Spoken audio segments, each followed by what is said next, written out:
Okay, how does it get any better than this? This is Dr. Kacie Crisp talking about unlocking the medical programming so your body can be free. The information is going to be amazing. I can't really tell you how the technical aspect's going to be. I already had a little glitch in getting on, but now I'm on, so how does it get any better than that? So let me start out by speaking a little bit about what my training is. I went to chiropractic school 30 years ago, and when I was in chiropractic school, we still emphasize the philosophy of chiropractic, and chiropractic is a vitalistic health profession. It's a vitalistic science. Vitalistic means that we recognize the body's ability to heal itself. The opposite of vitalistic is mechanistic. In other words, looking at the body as if it were a machine and it breaks down, you just yank the broken part out, stick a new part in, and everything's fine. It doesn't really deal with the energy of the body, the intelligence of the body, and the body's ability to heal itself. Now, every surgeon actually knows that the body has the ability to heal itself, because if they didn't, there would be no difference between a surgeon and someone who stabbed people, because they do the same thing. When a surgeon does surgery, he takes a knife and he cuts into someone's body. When someone stabs somebody, they take a knife and cut into somebody's body. The difference is that a surgeon implicitly, without expressing it to anyone, acknowledges the body's ability to heal itself. So I have an extensive training in that, and that's actually what chiropractic came out of, what it was based in, and incidentally, it's actually also what the American Constitution, written in, I don't know, 1789 or whatever that was based on. The founding fathers of the United States thought that each individual had the right to access God, as they called it, or the universe, we would say our knowing, and they considered that to be an inalienable right. It was really only until the beginning of the 1900s that experts and science began to have the point of view that they knew more about our bodies than we did. So as you might be able to gather, I could talk about this for a very, very long time. But I want to start with a really common misconception that people have, and it really interferes with the healing that you can receive from the amazing Access body processes, the ones that I teach in the 3-day body class. And that point of view is, these natural energetic healings, these are great, wonderful, let's go that way. But if you have something really serious wrong with you, then you have to go consult a medical doctor, because that's the real medicine. So all of you who believe that, who bought it, who've created it, who've perpetrated it on others, everything that is times a godzillion, will you please destroy and uncreate all that? Now, how does this point of view show up? The most common way that it shows up is in cancer, because what could be more serious than cancer, for example? There's two reasons that it's really detrimental to buy this point of view. One is that the medical approach to cancer is not very effective. It's incredibly invasive. It destroys the immune system, and the survival rate for most cancers is not actually very good. Secondly, by having this point of view that, oh, you should go do something invasive and intrusive with a real doctor, what happens is you create a judgment and a decision that prevents you or anyone you're working with from receiving how great the amazing healing of the Access Consciousness body processes can be. Now, I personally know someone that I'm quite certain had ovarian cancer. She had humongous swelling of her abdomen. When you touched it, it was like tight as a drum, which should not be normal.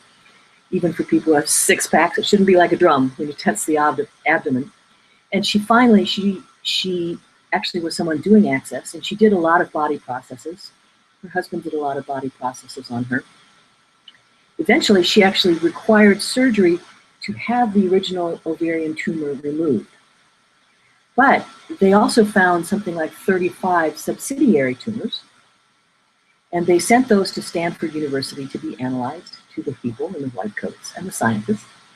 And the report they got back was, oh, this is really weird. We haven't ever seen anything like this. So this is a demonstration of a couple things. One, it's a demonstration of how ovarian cancer has a survival rate at 5 years of less than 1%. So basically, it's one of those diagnoses that in the medical world is a death sentence, number one. Her story is actually also an illustration of how medicine can work with with the excess body processes. And it's also a demonstration of how the excess body processes can cure what's determined to be incurable. Because ovarian cancer, if you look it up in the Merck manual, any medical book, it will tell you that the prospects for that kind of cancer are actually not good at all. Now, I am not bashing medicine. I really would like to encourage people to ask questions about what medical doctors are prescribing and to think about what's actually going to be happening in their bodies with this procedure. We have a neighbor across the street who just had surgery on his neck. He had it cut in the front on both sides, half of the discs taken out, so he had C7 through C4 or something. So half of his neck, the discs taken out, tissue from cadavers put in there, and the whole thing fused, which means that he's going to go around life like this from now on. And I can just imagine that when his medical doctor was promoting this to him, what he showed him was some kind of computer simulated graphic. So you saw everything looking just like a video game, nice and clean, cleaning out all the horrible arthritis that had happened to him, et cetera, et cetera. Because when I talked to him, he had no comprehension of the trauma that this was going to induce on his body. Unfortunately, because I can feel what's going on in other people's body, it was pretty horrific for me to even hear this described. But he didn't even consider this. And he also considered, although to my knowledge he hasn't tried chiropractic, that he had done everything else. So this surgery was going to solve everything. And as my husband who works for him said, you know, he just wanted a magic bullet. He wanted a quick answer. So I'd like to encourage you to think about, if you're considering surgery, to think about what's actually going to be done to your body. I had a really interesting discussion with a surgeon, a woman trained as a plastic surgeon who's done some access. And I actually was telling her about a friend of mine that was talking about colonoscopy. Now, colonoscopy is billed as preventative medicine. It's not actually preventative medicine. What it actually is early detection of cancer. And now certain hospitals, Kaiser, for example, a whole network of hospitals in the US, is recommending that anyone with a history of colon cancer have colonoscopies done on a preventative basis starting at the age of about 50. And I recently had coffee with a friend, and he told me he had investigated this and looked at what the side effects of it were. Things like perforating the colon, which would result in peritonitis, which is potentially fatal, quite quickly fatal. And so he was never going to submit to this. I happened to mention this conversation to my friend who is a surgeon, and her comment, it was, well, it's a procedure. And I thought, wow, look at what that tells us. From the medical point of view, she's a totally lovely, ethical person with lots of medical training. But the medical people, without saying it to you directly, acknowledge that every procedure has a side effect. Every procedure can go wrong. And whenever you enter into any procedure, you're always taking that risk. Maybe it's a 1% risk. Maybe it's a 5% risk. And when we hear that, we always think, oh, 1%, that's not very good. I mean, that's not very big. I won't be in the 1%. I'll be in the successful 90% or 95%. That's the way we all think until it's us that's in that little 1% or 5% or whatever the failure rate is. I mean, if you've lived for a few years, as I have, I've had patients whose boss died when they went into the surgery for into the hospital for simple hernia surgery. Now, I'm not bashing medicine. After 43 hours of labor, I had an emergency C-section myself, and I was very grateful to live in a developed country where I could go and get the proper medical treatment that probably saved my life and my son's life as well. So there's a place for medicine. I'm just saying, please, please, please ask questions, and please, please acknowledge your body's ability to heal itself, because your body's ability to heal itself is really quite phenomenal. There's a wonderful Facebook page for people who are body process class facilitators.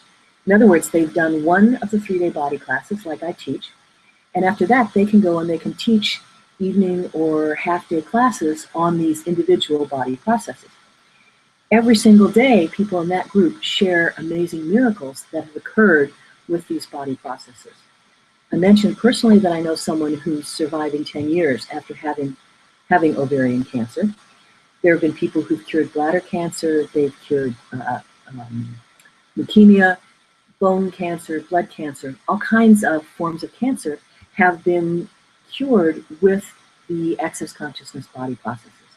Now, it's also helpful to add the verbal processes included in it. And Dr. Dane here, one of the developers of chiropractic, of access consciousness, has noted that whenever someone shows up with a physical problem, there's also an energetic component to it as well. And when we ask those questions, as we do in access consciousness, then we can get to what is the cause of it. Since I've been talking about cancer quite a lot, I'll mention that the question we want to start with that is, what are you dying to get out of? You can also ask somebody who has any disease, what's the value of having it, or what do they love about having it? Now, when you ask somebody, what do you love about having arthritis, or what do you love about having whatever their problem is, at first they'll say, no, I don't love anything about it. You have to keep asking the question until you get to their crazy mind, because it's in their crazy mind that the problem has been created, not their sane logical mind. If their sane logical mind could have handled it, it would have handled it a long time ago.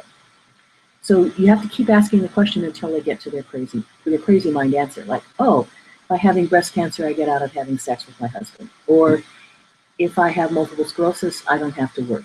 You have to keep until they get to the crazy mind answer. And if the person can admit how crazy their crazy mind is, they can admit the crazy mind answer, then they have a prospect of actually overcoming the disease.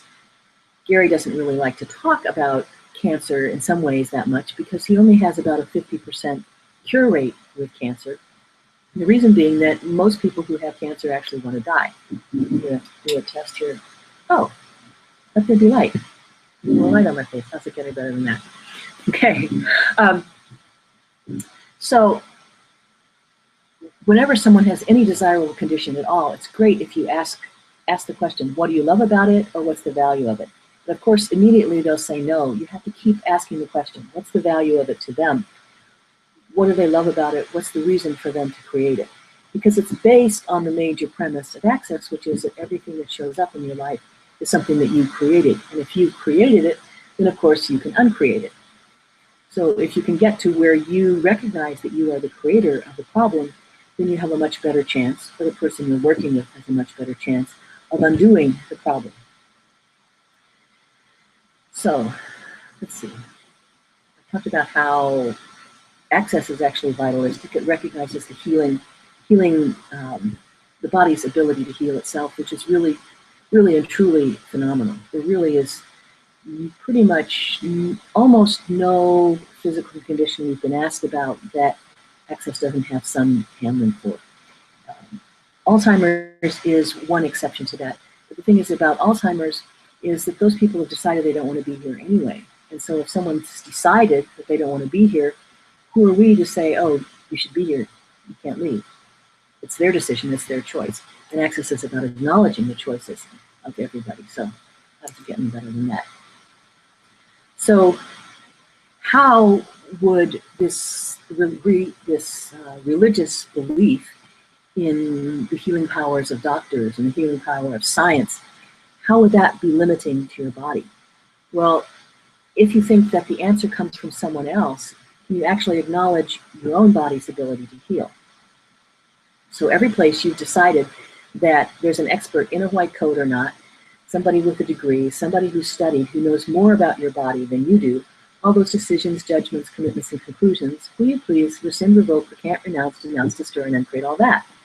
Another of the premises of access consciousness is that you're the expert on you, including the expert on your body, because your body is your creation. You created it, and everything you don't like about it, you also created. And your body tends to show up as the judgments you have of it. So if you think your body's too fat, it shows up as too fat. If you think your body is a limitation, it keeps your life from being as great as it could be, then your body will oblige you by becoming a limitation. So ask questions of your body. Your body's really very smart. I had an experience of this recently at the advanced body class in Copenhagen, where after the first day of the class, I had this headache that was a 15 on a scale of 1 to 10. It was a killer headache. It was really intense. And Gary said, well, how angry are the people in Denmark? And I'd heard him say dozens of times how angry he perceives that the people in Denmark are.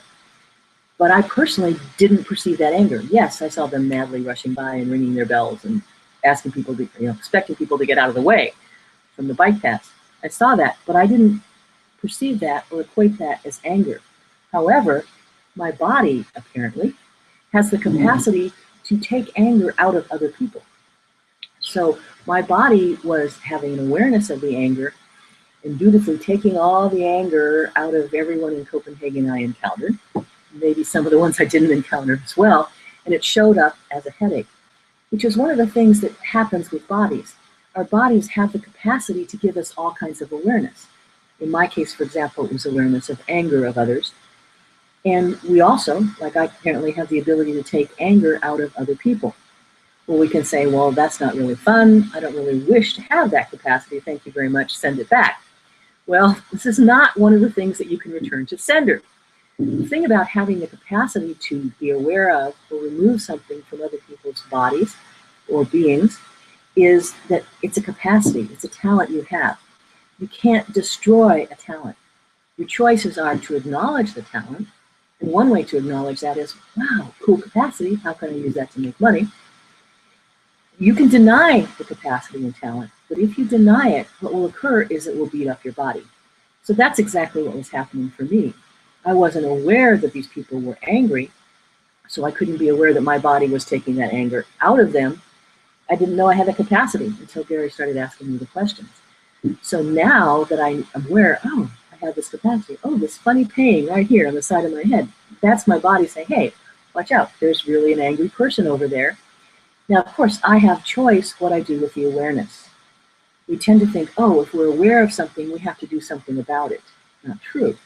All we have to do with an awareness is go, okay, cool, there's an angry person. Now, later that day, I was in the rented flat that we were in, and someone walked into the flat, and suddenly I got the same pain in my head. And I realized, oh, I could have said, oh, my headache's coming back. But instead I said, oh, is this one of the ways that my body can tell me when there's someone who's angry? And so then I looked at who the person was who'd walked into the flat, and I realized, oh, she actually was an angry person. So there was my body giving me the awareness. Because I realized that was a way my body could give me awareness. I didn't have to go into the full-flown 15 on a scale of 1 to 10 headache. I could realize, oh, that's an angry person over there. I didn't have to do anything about it.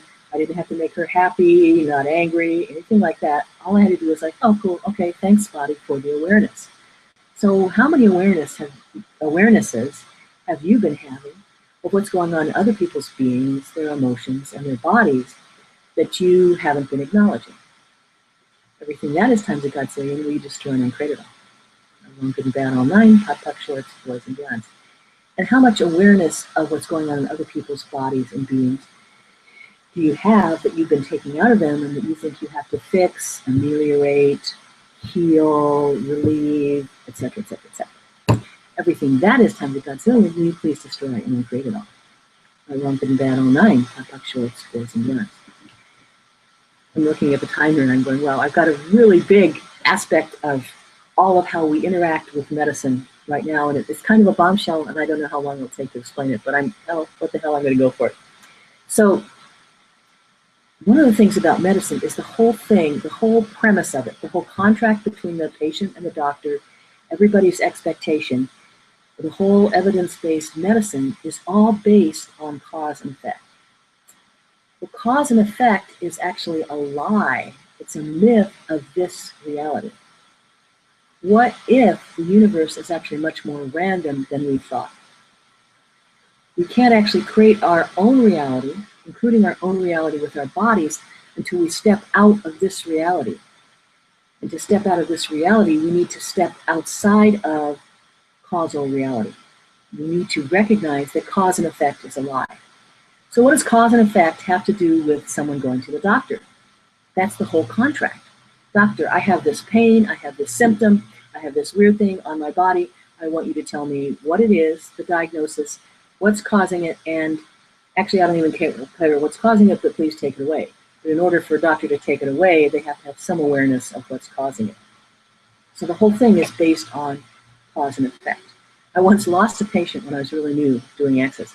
And this young man wanted me to tell him the name of the structure in his low back that was causing his pain. Now, at that time, I was just doing it, just new to access, and I thought everybody should know about this, which is still my point of view. But now I get the people who don't want to know about it. But anyway, I thought everybody should know about it. And so I told him the truth, which is you can't really say what causes pain. And I even said, you know, if you look at the medical research from the 70s, it'll say pain was caused by one thing. If you look at the 80s, pain was caused by something else. In the 90s, pain was caused by something else. So it's like, which decade do you want to refer to when I say what's causing your pain? Because we don't truthfully actually really know. And by the way, you can look at, they've done lots of studies where you can look at an X-ray or an MRI, and you can see a spine that looks like a train wreck. It looks like this person wouldn't be able to move. They can get one chiropractic adjustment, be totally fine, healed, and the pain never comes back. You can get someone else who has something that maybe doesn't even deviate from normal. You can do exactly what you did with that guy that was so bad, and the person never experiences any result at all. So what's physically seen on the X-ray or MRI, what's physically seen that's different from the anatomical textbook, this is not actually what causes, it's not an indication of what's actually causing the person's pain. And I've seen this in neurology where medical doctors look and they say, oh, this is abnormal, this is what's causing your pain. But if you look at the neurological pathways, it's not even possible that that's happening. So every place you've bought cause and effect, every place you've been trying to apply the quote laws of cause and effect to your body to cause something or change something, would you please destroy and uncreate all that? Right, wrong, good and bad, all nine, puck, shorts, boys and beyonds. So if we step out of cause and effect, if we step out of the contract where I'm the patient, there's something wrong with me, doctor, expert, tell me what's wrong with me and take it away. If we step out of that, then we're in a completely different reality. And obviously many healthcare providers, chiropractors, acupuncturists, as well as medical doctors, don't want to look at that because if you take away the lie of cause and effect, what they're doing based on?